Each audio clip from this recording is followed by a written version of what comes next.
Good morning. Welcome to Legal Tender. We're live again from our studios here in Brewster, and I'm here with a man whose face was made for radio, Alejandro Thomas. Thank God. It's got to be made for something. It's got to be made for something. Bingo. I'm sure Katie would agree with me. Yeah. I'm sure she would. So, especially since she's sick today. So you can watch us, actually. So you can watch us live stream right now on ltmedia.tv. You can go to our Facebook page, which is Legal Tender. Look at Legal Tender, like our Facebook page. And we're in the middle of a search. A huge search, so perk your ears up. Right. So if you have a high school student, we are looking for an intern for two reasons. One, we need somebody to make fun of constantly on the radio. Constantly. Right. And we might even bring you on to make fun of you. We are. That's part of the deal, and that's free. Because our wives are getting a little tired of being thrown under the bus every single week. Well, there's so much to dislike about our wives. It's true. Intern, come here, quick, to the rescue. Do you see how much better it'd be to have an intern there? My wife was so upset. She goes, "Why do you pick on me every week?" And I said, "Don't be such an easy target." Huge target. I mean, come on.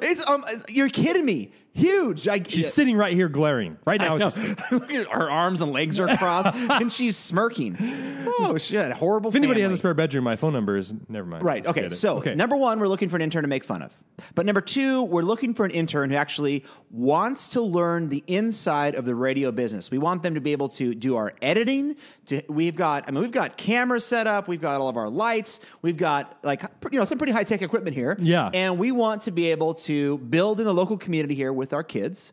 And we want to have somebody to make fun of. I mean, if you can't get behind that, then you can't get behind America. You're not even American if you don't love that. And it actually comes with a free T-shirt. And I'm going to Alex explain what your T-shirt's going to have on it. Okay, so we have a gentleman who comes into our office every day.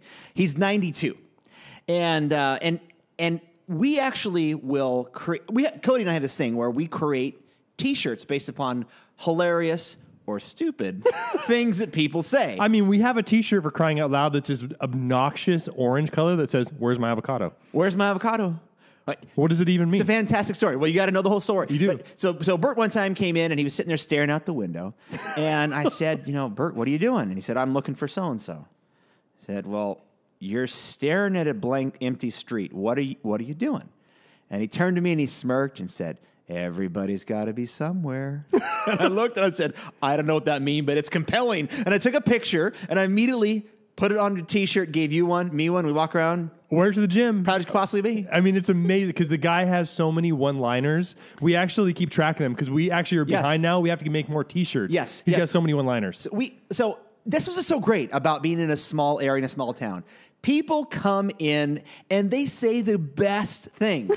This is not legal related stuff. It's just hilarious stuff. I mean, it really is. And so we create T-shirts about you.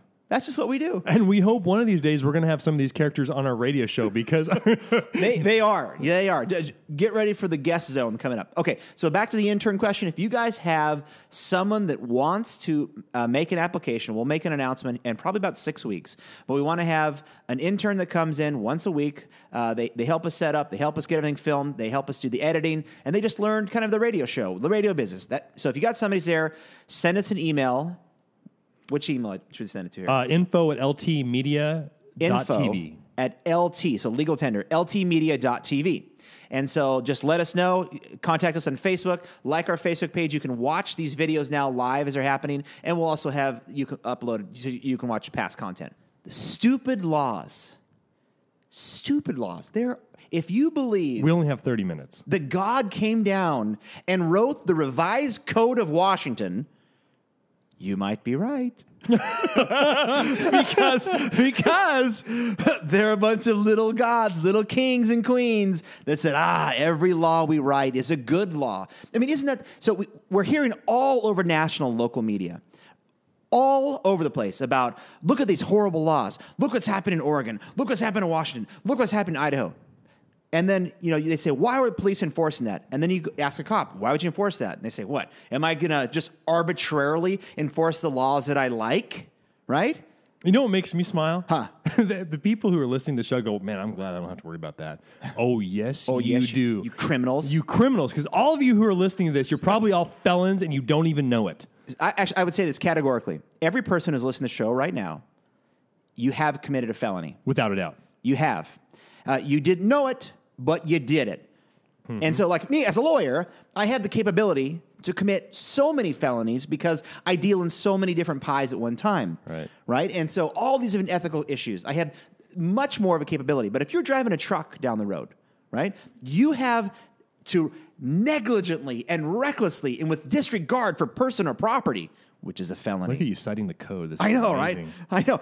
You, by driving down the road, listening to the radio and picking your phone up and trying to dial with your thumb to scroll through that, you are committing a felony. That is a felony because you're judged by the effect, not by the initial conduct. Here's what I mean. Driving down the road, you're listening to the world's smallest, least influential radio show, Legal Tender, right? Which, if you haven't, you better put your seatbelt on right now because it's about to get real. Right, because you're driving down the road. Yeah. Okay. And you pick up your phone and you're like, oh, hey, I'm going to text fill in the blank, right? Right. You're going to text. Nothing happens. You keep driving just fine. You're like, hey, what's the felony there? Okay, now change the scenario. You don't notice that there's actually a kid who's riding a bicycle in front of you, and you hit the kid and kill the kid. They're going to realize as soon as the phone shows up, they're going, oh my gosh, this guy was texting, right? Which is an infraction, right? But because there was a death of another person who was involved, the infraction becomes a felony itself. So not only the felony about hurting somebody else, but the felony of actually being distracted, that's distracted driving. So if you have done that, you just lucked out that you haven't had the second cause that kicks in the first violation. And the problem is you have two problems, two gigantic ones. Number one, you've got to worry about all of the state laws to follow. Right. But you also have to know all of the federal laws as well. Do you know how many federal crimes are listed on the books? Does anyone? This is the crimes. Does anyone know? 4,500 crimes listed.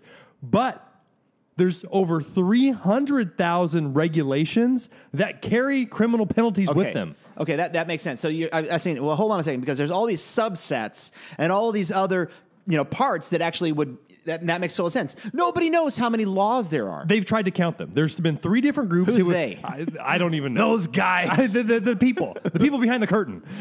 They tried to count them 3 different times. They all said, whatever, we're not doing this. You can't do it. No one knows because there's rules that affect other rules, and it's the interpretation of them. Right. So if you think here the point of the conversation is for you to number one realize that you need to go to church a lot more because you need to repent for being a freaking felon. Amen. Everyone raise your hands up. Pass the offering plate. Man, love it. There you go. Send it to us. But number 2, the fact of the matter is that, like, hey, before we start looking at where do we want to live here locally? What kind of a society do you want to live in? Do you want to live in a society of robots or of people? Let me give you an example. Robots. So there's a school, Maple Lane School in Chehalis. There is still on I'm sure it's really lovely. Yeah, it sounds beautiful. Yeah. Where it's a crime to entice girls away from the school. RCW 72.20.065. It says a person who shall entice a girl away from the school shall be guilty of a misdemeanor. I don't even know what entice. What does that mean to entice? Entice what? Right. The ice cream truck drives by. Stop that criminal. But of course, this comes from the same school. Can you do the ice cream tune? The annoying little tune. In my head. Let's hear it. I don't even know. Yeah. Oh, okay. Yeah. Well, here's another one. Same school. So RCW. Wait a minute. There's 2 stupid rules for one school? Oh. Yeah, so it's a crime for, the Maple Lane School District actually will not receive any girl who is, quote, subject to epileptic or other fits. What's wrong with that? Which is a violation of the American Disabilities Act. Like, hey, nobody who has epilepsy can get in here. But so you have a law that actually violates the law. Who's going to enforce that, right? Yeah. So you go back, same question. So you have a question to your friend, the police officer. What do you do when you have 2 laws that actually are mutually exclusive and one of which requires the violation of the other? What do you do? And they say, I write them both, right? I mean, yeah, that's the question. It's not the cops' fault that we've got bad laws on our books. It is our fault, right? Our fault. So there's a guy by the name of Eddie Anderson. This is the oddest story. Eddie and his son were camping on a river near Idaho, mountains of Idaho somewhere. Been doing it for years. They got some shovels and some buckets, and they went out and they were digging for arrowheads. Okay. I did that all the time. Growing up here, Okanagan Valley, hike all the time, looking around for arrowheads. Did you ever do that? No, I did not. Oh, Well, Never did. No wonder something but wrong with you. apparently, it really matters where exactly are you doing it, because these guys happen to be on national forest land. They were on federal lands that have been protected for over 100 years. Didn't know it. So along comes Mr. Federal Cop, says, yeah, you can't do that, and I'm going to write you up for it. Well... And so the amount of prison time they'd be facing, I could probably, I mean, how much were they facing for that? 2 years. Okay, 2 years. So I could realistically punch you in the face. I could then smash you over the head with my computer. I could dump beer on you and then try to light you on fire. Which would make amazing radio. Yeah, it would. I mean, that would be amazing. I would be facing less time than those guys who were digging in the dirt. Right now, there's like 6 people who are listening to the show going, do it! Do it! I know. Especially our peanut gal here. Just so you know, we actually have a live studio audience here in the financial district of Brewster. Yeah, I think all they do is they laugh. They make us feel good. They laugh. There you go. It's Yeah, nice. we do. If you want to sit in for the live filming, you're welcome to come and sit in here. We've got a little studio, and you can heckle. You just can't throw stuff until after the show. After the show's over. Yeah, so Eddie and his son, this was a misdemeanor, federal misdemeanor. They pled out. They got a year's probation, and they each had to pay $1,500. Nice. That worked out real well. Because you know the point of that story? The lawyer got paid. The lawyer got paid. I actually wish that I had some special sound to play, like a horn, to play whenever the lawyer gets paid, and you just play the horn. Yeah. I wish we had that. Right. So again, I mean, do I think it's fantastic we have these things? No. And I think, I sit here, you see me, I'm like walking around like a zombie half the time going, rolling my eyes in the back of my head saying, I can't believe this just happened. Listen to this. This just happened. Right. Did you know that it is illegal in Washington State to walk around with a cold? It is. RCW 70.54.050. Ready? Exposing contagious diseases. Every person who shall willfully expose himself or herself to another or any animal with a contagious or infectious disease in the public shall be guilty of a misdemeanor. I can tell you some local parents that should do some hard time for this. Hard time. Go into the daycares. Yeah. Go into the churches with all those sick kids. They're passing around like these disgusting petri dishes. Right? And they're all just walking balls of snot from like November to February. Are you talking about my family? Because last night I was up from 1 a.m. to 4:30 holding my 5-year-old as she was throwing up. So he texts me and tells me this. And Katie's sick too as well, right? Yeah, they're both sick. And I go, are you sure you should come in? And he goes, oh, no, so-and-so's come over to take care of him. I go, hey, dude, that's not what I'm worried about. Yeah, I'm worried about you giving it to the rest of us, you Mutaba monkey. Yeah, so I'm confessing online, right? Confessing online that I'm walking around with Ebola. You know, I got the bird flu. You know, so call the cops. There you go. Well, you know what? The police station's a block away. Maybe after the show, I'll go and turn you in. Woo-hoo! Well, did you know in Wilbur, Washington, that it is illegal to hold a rally that insults a politician? Did you know that? Amber, did you know that? Yes. Wilbur? Yes. The Wilbur Municipal Code 9.08.020. It is, ready, it is unlawful for any number of persons to assemble together in the town for the purpose of injuring, abusing, or insulting any other person. So it doesn't matter any other person? To insult a person. Assemble to say, we hate these politicians, we don't like them. That's illegal. No, time out. Can you actually apply for a permit to do this? Can you pay a fee? Can you pay a fee? You can always pay a fee. You know, I mean, because how many people live in Wilbur, Washington? 20? Well, are there 20 people who live there? Hey, we don't want those criminals getting out and holding political rallies, insulting people. Well, there's a lot of grassroots organizations that get their start in Wilbur, Washington. You don't want that to happen. That's right. It starts out insulting politicians. You end up, smuggling nuclear suitcase bombs into schools. But part of this is, I mean, the laws have been written. There's so many new laws added every single year. But what most people don't realize, it's not just those laws. Those laws get passed to whatever branch of the government that's in charge of enforcing them, and then they have to write all the regulations to implement the law. Yeah, this is Mr. Gibbs' math class in reverse. So I went to Brewster High School for a while, and I didn't pay attention the first half year of school and as a freshman. Therefore, I was lost the second half of the school year. So if you don't get it right in the beginning, it doesn't get better in the end. If you get a bad law in the beginning, the bad law stays with you and goes all the way through the end. Right. And so that's the problem with our laws, is that our laws continue to screw with our world as long as we're living here, which leads us to the issue. Why are we here? Why are we talking about this? Yeah, so if you actually sat down and read the U.S. Code with all the laws and regulations and rules and everything. You would never live long enough to do that, but go ahead. Yeah, if you read 700 pages a week, how long would it take you to read it? 250 years. Try 25,000. Oh, man! You were just so close. Add some zeros. Man, I was so close. Oh, you weren't. Wow. Terrible guess. Terrible guess. Didn't you hear the part about how I missed the first half of math class, right? Maybe you. We have the same math teacher, so I actually don't think it was you. Okay, well, there you go. I'm just saying. So, but there are some states. So there are some states that actually repeal laws, that go through and they repeal the laws, such as Wyoming recently repealed a law that dealt with cinematographers, right? Those crooks. Yeah, well, actually, but it actually made it illegal for them to use hand cranks while filming. They said that actually should probably get off the books. Yeah. Minnesota got rid of over 1,100 unnecessary laws, one of which made it illegal for a telegraph operator to carry fruit in the wrong size container. I mean, you gotta love this stuff. I mean, it's amazing. What it always amazes me is what some of the applications of the laws, they try to pin them on people. There was a woman named Carol Bond, and she's from Pennsylvania. She was fighting a 6-year prison sentence for violating a 1998 federal chemical weapons law tied to an international arms control treaty. Right? It was an international arms control treaty. The law makes it a crime for the average person to possess a chemical weapon for any other purpose than a peaceful purpose. The statute defines such weapon as any chemical that could harm humans or animals. Windex. Exactly. Have you ever read the label of a Windex container? Warning, will cause death. I smell class action. Right.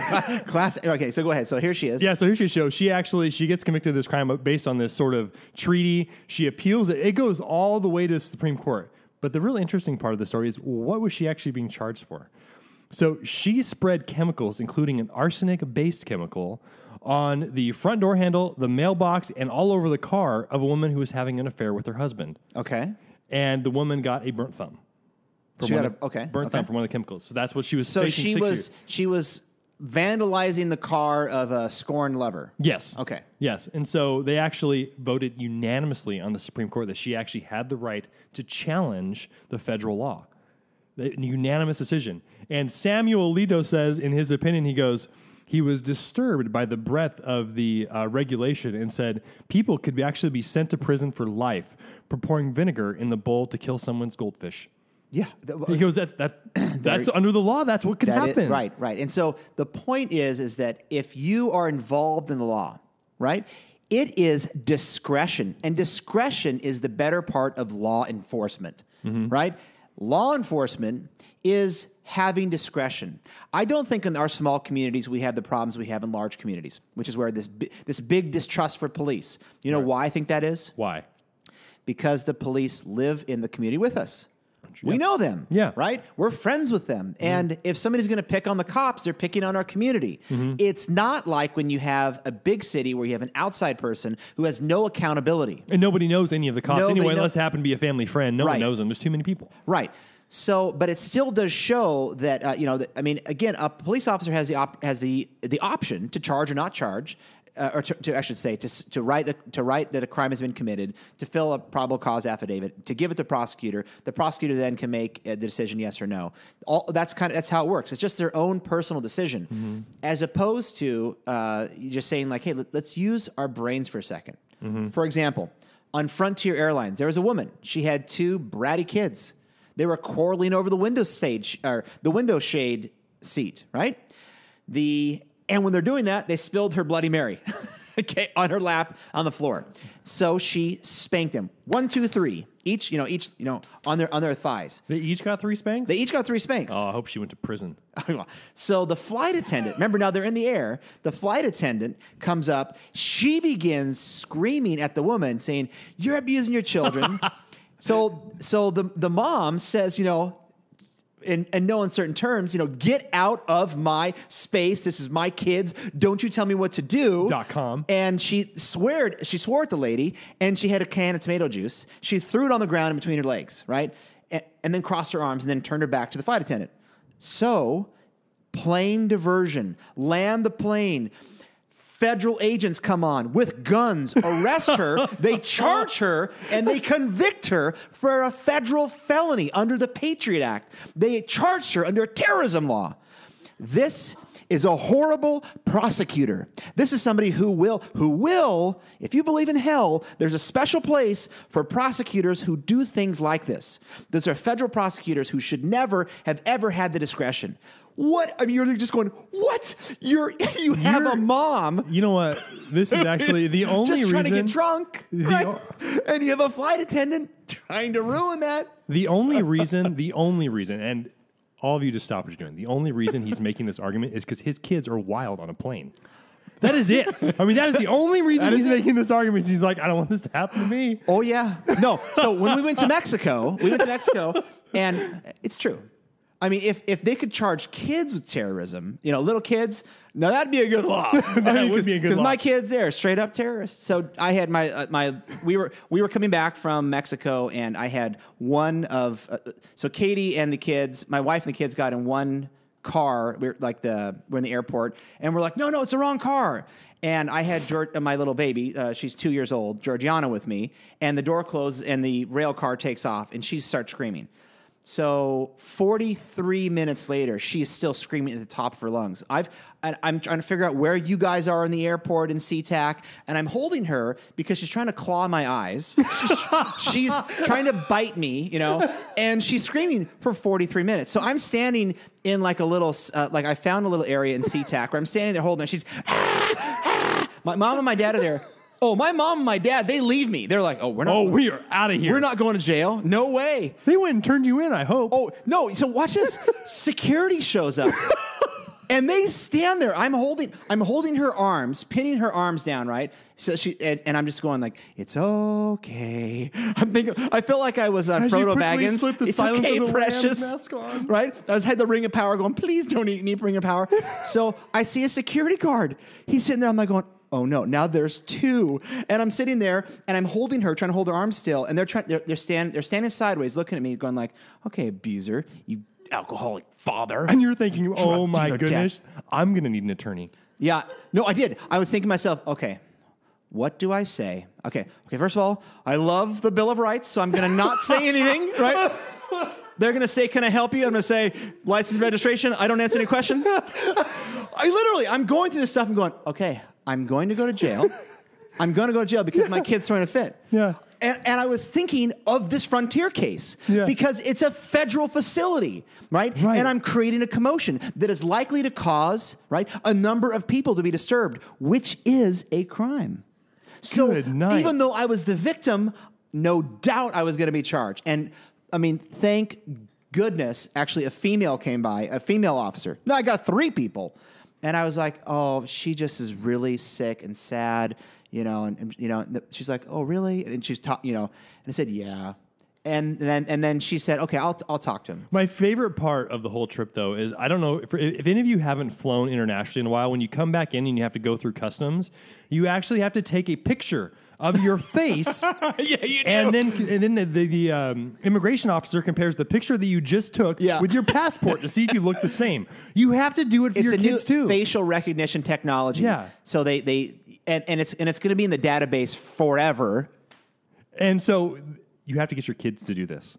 And we've been on. How long were we on the plane by the time we got back to Seattle? 10 hours, 12 hours. It was whatever forever, and the kids were just done.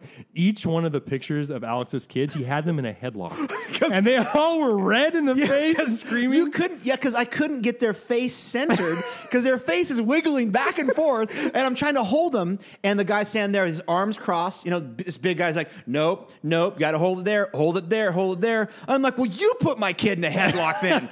You're good at that. There's a whole row of immigration officers. They're all laughing. I actually think it's so funny. I'm trying to get a photo with my phone, and I get tapped on the shoulder when these guys goes, "You can't take photos in here." You're like, "Well, this is a precious moment." Amazing. I know. So we had all these pictures. We then go to the. I walk straight to the guy who we're getting out of customs, and I hand him pictures of my kids, and I say, "Look at those. Try not to laugh." And he looks at me like, "What are you doing, Tara? What the?" What? And his eyes got huge, and he's like, "Wah!" And then all the guys come over. I'm like, "Welcome to my world. That's my world." Yeah. I'm sure that you committed at least 4 felonies in that 10-minute period. I'm sure that you did. Right. You know, part of the other issue is our technology. Our technology is advancing so quickly. The regulations, there's no way the regulations are keeping up with this. One of in 2003, there was a guy he created a website for a Muslim charity. And he got charged under the Patriot Act with some sort of terrorism crime because they said if you actually followed the links far enough out of his site onto other sites, you could actually get to terrorism sites. Okay. And so he had a link from his site to another site. That site had a link to another site. Yeah, so if you kept following it far enough, you actually got to terrorism sites. So he got charged. Kind of like Google. Right. And so sounds like Google. His lawyer gets up there and goes, "Hey guys, welcome to the internet." You can actually get anywhere just by clicking. Goes, that's the point. All the stuff's linked together. It's the internet. Right. Didn't you talk to Al Gore about this? We're going to call our first expert witness, Mr. Gore, please, to the stand. Yeah. And anyway, they fought it for almost 6 years. And what happened? Dismissed. They finally got it dismissed. Nice. And we really took 6 years for someone to go, no, we're not doing this. Wow. Well, and that's true. I mean, you think about how we know that all of our cell phones, all of our conversations are always being recorded at all times. Mark Cuban is creating and actually has a new. It's like it's a social media. It's an app. It's like Facebook, but it's called Cyber Dust. And he has a fantastic commercial. He says, all of your likes, all of your friends, all of your posts, all of your pictures, everything that you do is being monitored and watched by the government. They are giving you a personal credit score based upon whether or not you're a good or a bad citizen. Mm-hmm. And so they're determining whether or not you're obedient or not obedient. Do you want to buy this or not buy that? And he goes, how do I know this? Because I've been doing it for 5 years. And I've created my own app that actually allows you to erase that data.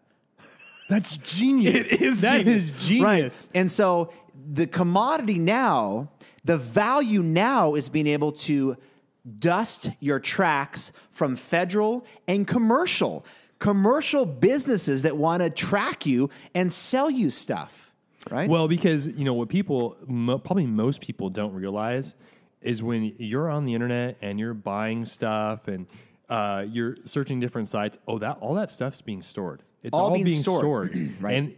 And there are certain websites where you go, they'll save your shopping history, and they will sell that to other organizations so they can target you. Try getting on a bunch of shopping stuff, then get on your Facebook page and see what ads show up on the side. Yeah, and so that's all fine and dandy unless they decide that a certain behavior should be illegal. Right. So, for example, going to gunbroker.com where you can buy and sell guns, when they decide that high-capacity magazines are now illegal, what they'll do is they'll look back at your past search history to see, a year ago this guy was searching for high-capacity magazines. We know this person has them. Mm-hmm. And so when it becomes, when the fire department, you ready?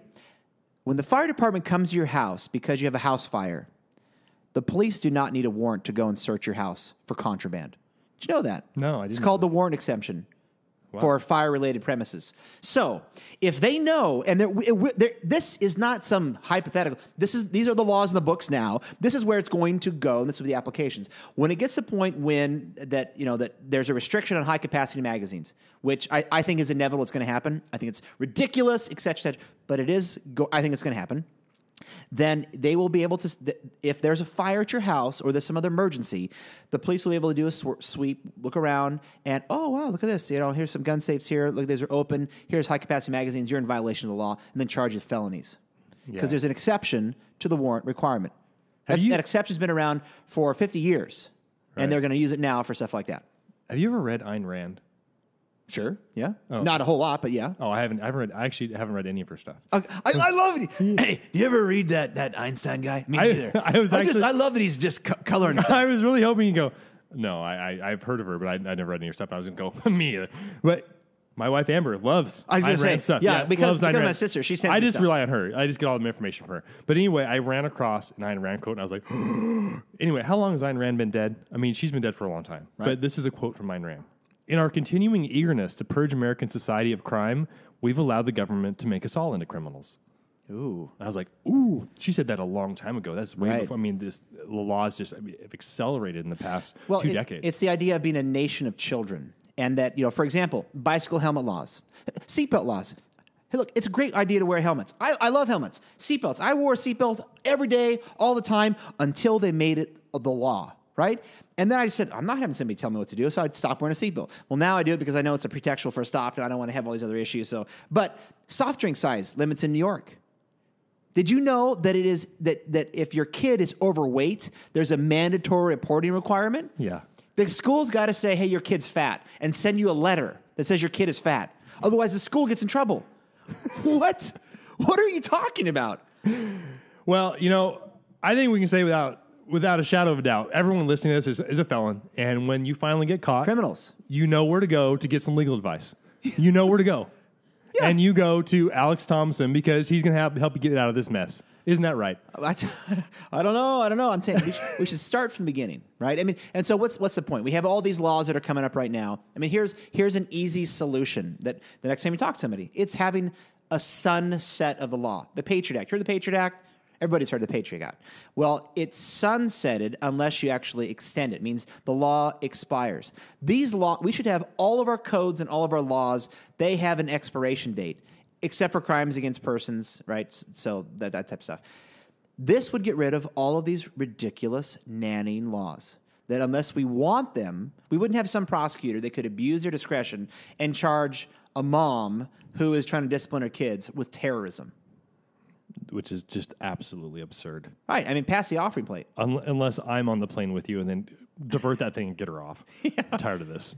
Did you know, by the way, that there's a 24-hour waiting period for tattoos and piercings? It's like a gun in New York City. You got to have a waiting period. What kind of a society do you want to live in, right? This is not small town stuff. That's the beauty about small town. It's like, hey, figure it out. No one else is going to be here. I wasn't offended at all last year when the federal firefighter said, hey, you're on your own. I said, great. We've always been on our own. Welcome to America. I brought my own fire truck. That's right. I don't need you guys. Yeah, we don't need you guys. Right. Because we have personal responsibility because we get it. We understand in this this valley here, in the Chelan Valley, in Okanagan Valley, we understand and we get it that we are owed nothing. Right. We will take care of it ourselves and we'll take care of each other. But what's happening is people from other sides are saying, well, we got to make sure that it's illegal. It's illegal to hug someone while you're driving. So that's actually a crime. Did you know it's a crime? Yeah, they do that. Yeah. Did you know that actually in New Jersey, it's illegal. Toy guns. They have a toy gun buyback program for kids with toy guns. Yeah. Oh my gosh, I could probably make some cash and as many toy guns as my kids have. I know. Right. So it's like all this crazy stuff. That is not who we are. And that's the reason why we're small town radio. Love it. That's why all 7 of you that listen to this, you're like, oh yeah, that's right. I'm a man or a woman of my own principles. I imagine there's probably at least 6 people out there waving flags right now going, hopefully legal tender flags. I know, right? So they want to watch this live. They can, of course, go to ltmedia.tv. That is ltmedia.tv, which stands for legal tender. Right? Yes. And if you want to email us, our email is info@ltmedia.tv. Mm-hmm. So thank you for listening. We are Legal Tender. And if you have any show questions or if you have show ideas, feel free to email us. And the intern. Look for an intern. Feel free to submit us our intern. We're looking for somebody to humiliate, but also who can, do stuff. Huh? Just saying. We'll make a T-shirt of them. I'm Cody Gunn with Alex Thomason. See ya.